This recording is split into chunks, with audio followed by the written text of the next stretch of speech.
Bonjour à tous, nouvelle petite vidéo sur les floraisons, en tout cas sur l'impact des gels tardifs sur les floraisons. Nous, début avril, on a eu un petit épisode de -5, -6 degrés Celsius sur le jardin. Voilà, donc on va regarder un petit peu dans le jardin forêt ce qui a résisté, ce qui était en fleurs, ce qui a résisté. Voilà, voir un petit peu les différents fruitiers qui sont costauds. Un des axes principaux de la pépinière, en plus de sélectionner des choses rustiques, c'est aussi d'avoir les floraisons sur tous les fruitiers en général qui soient les plus tardifs possibles pour pouvoir avoir plus de fruits tout simplement. Voilà. Donc, excusez, je suis un peu au contre-jour et du coup il y a du vent, donc mon brushing n'est pas parfait. Mais bon voilà. Hop, allez c'est parti, on va regarder un petit peu. Donc voilà celui qui était juste derrière moi déjà pour commencer, donc c'est un malus d'ornement, donc qui est plus là à vocation pollinisatrice. Les pommiers sont hyper costauds souvent au gel, ça fait partie de ceux qui sont les plus costauds, et les boutons floraux le sont également. Et souvent ils arrivent assez tard et du coup ils esquivent en même temps la majorité des gels tardifs. Alors là on est sur une casseille, donc on a des petites fleurs de casseille là qui sont en bon état. Il était déjà en fleurs au moment des gels. Donc je pense pas qu'il y ait de soucis pour les casseilles, il y en aura cette année. Donc voilà, la casseille, ça pousse très très vite. Vous pouvez les mettre en pionnier dans vos jardins forêt aussi. Là par exemple on a un arbre, nous, il était déjà un peu grand, mais ça pousse hyper vite la casseille. Vu que c'est un hybride, il y a certainement une histoire de vigueur hybride qui fait que on a tout de suite un petit arbre qui va ressembler à quelque chose très rapidement. Donc pour créer un jardin forêt, c'est super. Juste derrière on a un cerisier, mais il fait pas de fleurs lui pour l'instant, donc on va pas aller le voir. Les baies de mai, alors les baies de mai, faut savoir que du coup baies de mai ou camerisier, Lonicera, Caerulea ou Kamchatka, c'est des fruitiers qui viennent de Sibérie en règle générale, qui ont été sélectionnés dans les pays de l'Est, au Canada, en Russie donc, et c'est des fruitiers très très très costauds au froid qui fleurissent très très tôt. Les floraisons n'ont rien à carrer du gel, et là on voit déjà qu'il y a les premiers fruits sur celle-là. Celle-là c'est pas la meilleure, je vais aller voir sur celle d'à côté. Elle a été plantée cette année, mais il y avait déjà quelques fleurs, alors on va voir un petit peu, est-ce que j'arrive à vous trouver des fleurs là-dessus.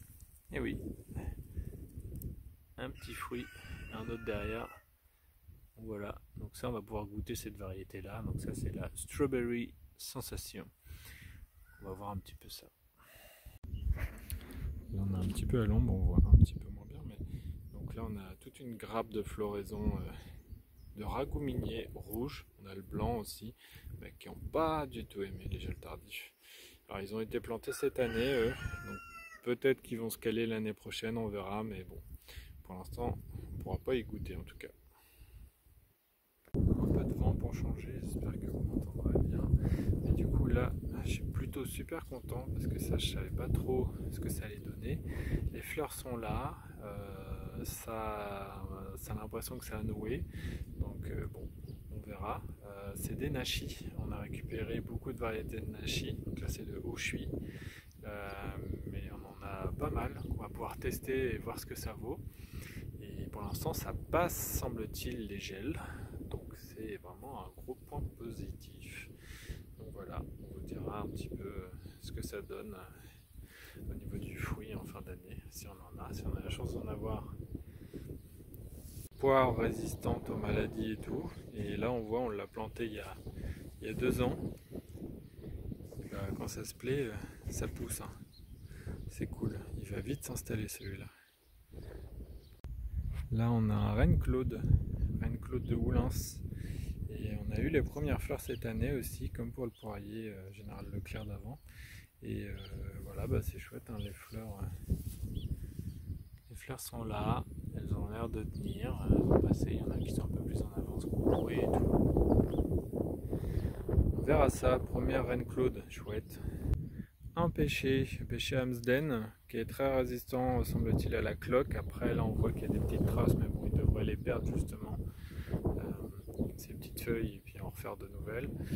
Par contre ça a gelé complètement, toutes les fleurs ont gelé, il n'y a plus rien. Malheureusement, il était bien en avance, c'est le souci du Amsden, il est très en avance souvent, résistant mais en avance, donc ça risque d'être limité pour lui par chez nous. Il faut plus partir sur d'autres variétés plus tardives ou plus résistantes au froid. À voir dans les prochaines années comment il s'installe, mais bon, on verra. Un cerisier, certainement le Bigarro Burla. Lui, il était déjà planté quand on est arrivé, donc il était en bourgeon pendant l'épisode de gel, là, il y a 2 semaines. Il a bien résisté. Souvent les bourgeons sont plus résistants au froid que les fleurs finies, on va dire, et du coup il passe plus facilement un épisode de gel sous cette forme là.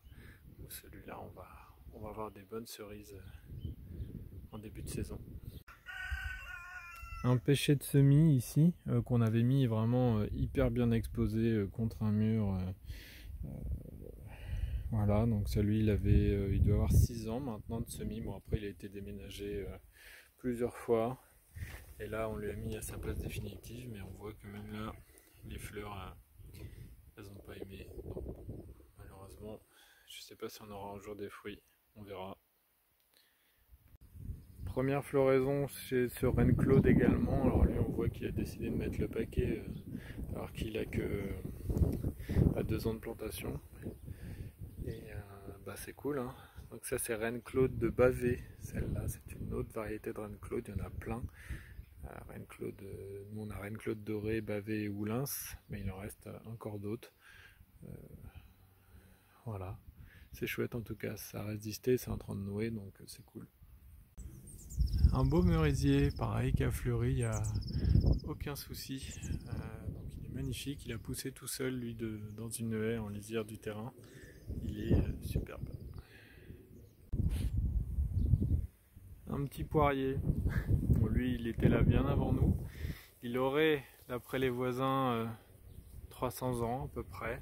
Bon, on a déjà un voisin qui a 102 ans, donc ça permet d'estimer un petit peu, d'avoir des infos un peu sur l'âge des bâtiments et des arbres du coin, donc ça c'est chouette.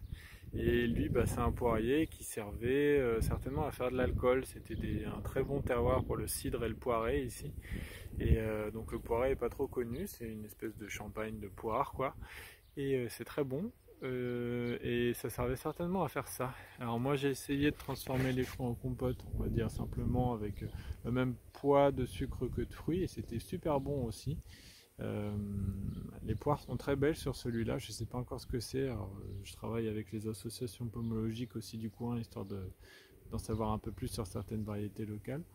Et voilà, mais du coup je n'ai pas encore trouvé, mais en compote c'est bon avec un peu de sucre, donc c'est chouette parce que là il y a moyen d'être autonome en compote quoi. Une mirabelle de semis, donc là il a été déplacé plusieurs fois, donc celui-là il n'a pas 2 ans, mais il a été déplacé plusieurs fois et là on le laisse tranquille, et il a commencé à fleurir du coup au bout de la 2e année plantée ici, et là on voit que il y a eu les fleurs, ça a tenu. Il y en a qui sont en train de nouer, il y en a d'autres qui fleurissent.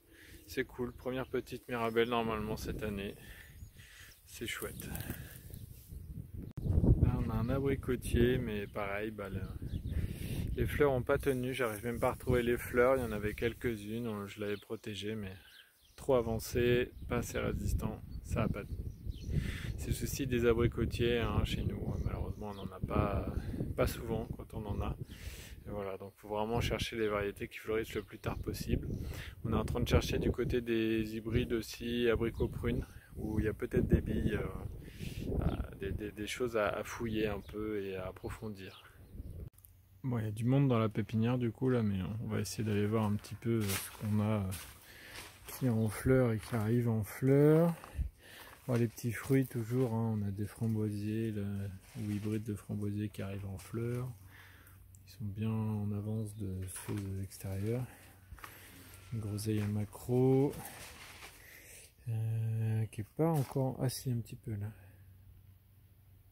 C'est un peu plus jeune que celui de l'extérieur, donc c'était pas sûr.